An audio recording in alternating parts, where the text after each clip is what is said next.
बिस्मिल्लाहिर्रहमानिर्रहीम। अस्सलामुअलैकुम व्यूअर्स, कैसे हैं आप सब? उम्मीद करती हूँ आप ठीक होंगे, मज़े में होंगे। अल्हम्दुलिल्लाह मैं भी ठीक हूँ। आज मैं आपके साथ करेले गोश्त की रेसिपी शेयर करने जा रही हूँ, जो कि बहुत ही टेस्टी बनता है और बिल्कुल भी कड़वे नहीं बनते।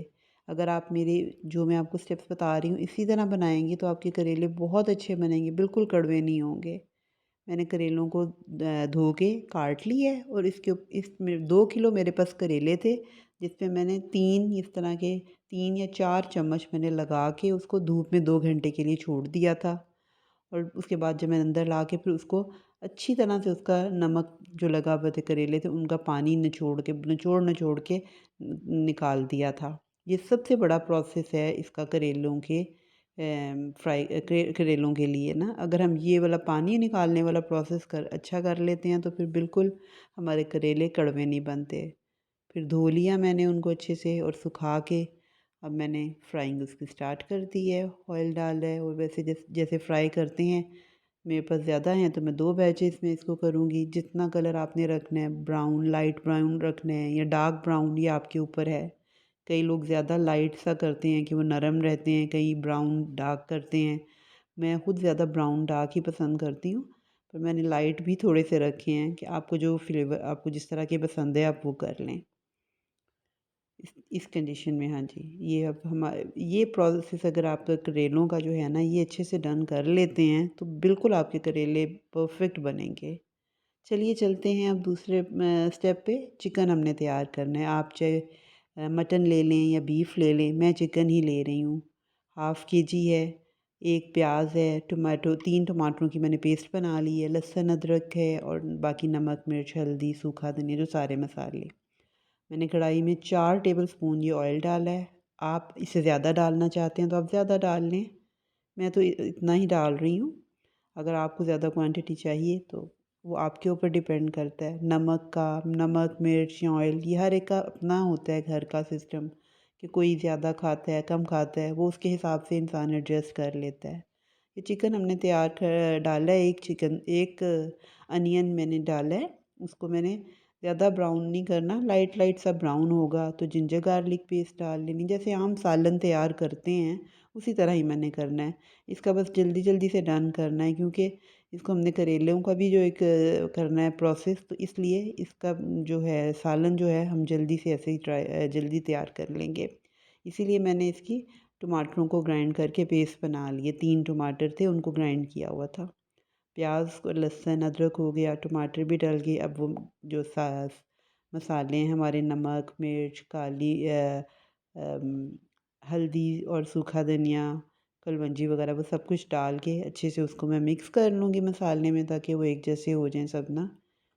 ये टमाटर इसलिए मैंने पेस्ट करके डाला है ताकि चिकन के अंदर ना जल्दी से फिर वो ज़्यादा खड़े हों तो काफ़ी टाइम लग जाता है। इसलिए मैंने ये चिकन जो आपको बताया था जो मैयड मेरा 1/2 kg सा उससे थोड़ा सा ज़्यादा ही होगा, वो मैंने इसमें डाला है। मसाला मेरा थोड़ा हो गया हुआ है। अब मैंने इसको डाल के तो चिकन को थोड़ा सा मिक्स करूँगी। अच्छी तरह से मिक्स होगा अब और फिर इसको मैं गलाने के लिए रख दूँगी। थोड़ा सा पानी इसमें डाल लें आप, या अगर लो फ्लेम पे आपने रखना है तो ऐसे भी रख दें, बस थोड़ा सा पानी में डाल के तो इसको फिर मैं रख दूँगी ना, ताकि इसको गलाना है, फुल डन करना है। हाफ़ डन नहीं करना क्योंकि इसमें ज़्यादा उसमें डन हो जाएगा। अब इस कंडीशन में 12 मिनट तक तकरीबन मैंने रखा है चिकन। अभी भी थोड़ा सा पानी था, फिर 1-2 मिनट मैंने और इसको ऐसे किया है इसका, ताकि पानी ड्राई हो जाए ना, उसको पानी ड्राई करने के लिए। तो अब इस कंडीशन पे आप देख रहे हैं इस अभी बिल्कुल पानी इसका ड्राई हो चुका है। मैं थोड़ा सा इसको भूनूंगी ताकि चिकन जो है ना मेरा तैयार हो जाए। बहुत ज़्यादा ऑयल तो है नहीं कि वो ऊपर इतना ज़्यादा आएगा, बस पूरा है क्योंकि दूसरे में भी अभी हमने करेले जो जब डालने उसमें भी ऑयल काफ़ी यूज़ होगा। तो ये अब मेरा चिकन का भी तैयार हो गया, करेले भी फ्राई होके तैयार हो गए हैं। अब तीसरा ये सिस्टम है, इसमें हम प्याज बड़े मैंने 5 लिए हैं, टमाटर लिए हैं मीडियम साइज़ के हैं 5, और बाकी वही जो मसाले नमक मिर्च वगैरह है, और करेले फ्राइड है, और चिकन ये जो मैंने तैयार करके चिकन रखा था वो। ऑयल में 1/4 कप इसमें यूज़ कर रही हूँ। ये वही ऑयल है जो मैंने करेले फ्राई करते वक्त यूज़ किया था ना, वही मैं इसमें यूज़ कर लूँगी। क्योंकि उसमें सारा वो करेलों का जो फ्लेवर आया होता है, तो वो उसी में हम फिर मैं यूज़ कर लेती हूँ। जब ऑयल थोड़ा गर्म होता है तो उसमें मैंने जो प्याज रखे हुए थे वो मैं इसमें ऐड कर दूँगी। 5 लार्ज बड़े साइज़ के प्याज थे। इसमें प्याज और टमाटर जो होते हैं करेले में थोड़े ज़्यादा डलते हैं, या भिंडी हो गई, उनमें भी इस तरह की सब्जियों में प्याज टमाटर का इस्तेमाल ज़्यादा होता है। 3 टमाटर मैं उधर चिकन के सालन में डाल चुकी हूँ, 5 अब इसमें डलेंगे। ये मैं फ्रेश कटे हुए ही डालूँगी, इधर मैं पेस्ट यूज़ नहीं करूँगी। मुझे इधर फ्रेश यूज़ करने थे, इसलिए मैंने वहाँ पे पेस्ट बना के, क्योंकि वो तो चिकन का मसाला ही बनना था ना, इसलिए मैंने उसमें पेस्ट यूज़ कर ली। अब इनको मैं अच्छे से मिक्स करूँगी, सारी चीज़ें जो प्याज और टमाटर मिक्स हो जाएंगे। और फिर मैंने वो जो मसाले नमक मिर्च हल्दी सूखा धनिया चिली फ्लेक्स हैं थोड़े से वो डालने हैं, और इनको फिर मैं मिक्स करूँगी अच्छे से सब चीज़ों को। अब बस सब चीज़ों को अब मिक्स करते जाना है, क्योंकि जो तैयार हमने सरी की हुई हैं, ये क्यूमिन सीड्स यानी कि सफ़ेद ज़ीरा मैंने डाला है 1 चम्मच। और ये सब चीज़ें फिर मैं इसको फिर मिक्स करूँगी और सारी चीज़ों को अब ऐड करते जाऊँगी। करेले गोश्त बनाना थोड़ा सा मुश्किल तो होता है कि इसके काफ़ी लंबे प्रोसेस हो जाते हैं। पहले फ्राइंग करनी पड़ती है, फिर वो सालन अगर आपने गोश्त बनाना है उसको अलग से तैयार करना पड़ता है, फिर ये वाला प्रोसेस अलग करना पड़ता है। पर वो जब इतने टेस्टी बनते हैं फिर इंसान अपना वो सारा भूल जाता है उसका कि इतनी मेहनत की है। फिर जब मज़े से अब इस टाइम मैं करेले भी इसमें ऐड करनी है, तो फिर सब इंसान को जब इंजॉय करके खाता है तो सब वो भूल जाता है कि इतनी मेहनत की हुई है। सबको जब पसंद आते हैं, घर वाले जब शौक़ से खाते हैं, तो आपकी उस मेहनत जो है आपकी वसूल हो जाती है। हाँ जी, अब मैंने जो चिकन तैयार करके रखा था वो भी इसमें ऐड कर दिया, यानी कि अब सब कुछ इसमें चला गया है। प्याज टमाटर मसाले, फिर करेले, अब चिकन, ये सब इसमें। अब सब चीज़ों को मैं अच्छे से मिक्स कर दूँगी। सब चीज़ें अब इसमें मिक्स हो गई हैं। गली तो सब कुछ हुआ है, बस अब हमने इसको थोड़ा-सा मिक्स करके दम पे रख देना है, ताकि सारी चीज़ें ना अच्छे से मिक्सअप हो जाएँ।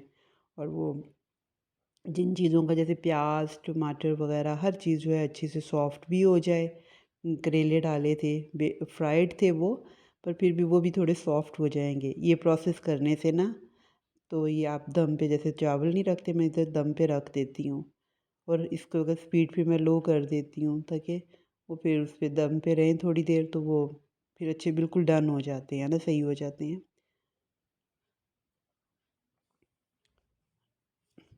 अब तकरीबन मैं 15 मिनट के लिए छोड़ दूँगी इसे। 15 मिनट के बाद ये देखिए ये कंडीशन इस तरह, मैं मेरी जो हंडिया है वो तैयार हो रही है। मैंने इसमें गरम मसाला डाला 1 चम्मच। वो हंडिया जब डन हो जाती है फिर ही गरम मसाला डालते हैं, नहीं तो फिर उसका कलर ख़राब हो जाता है हंडिया का।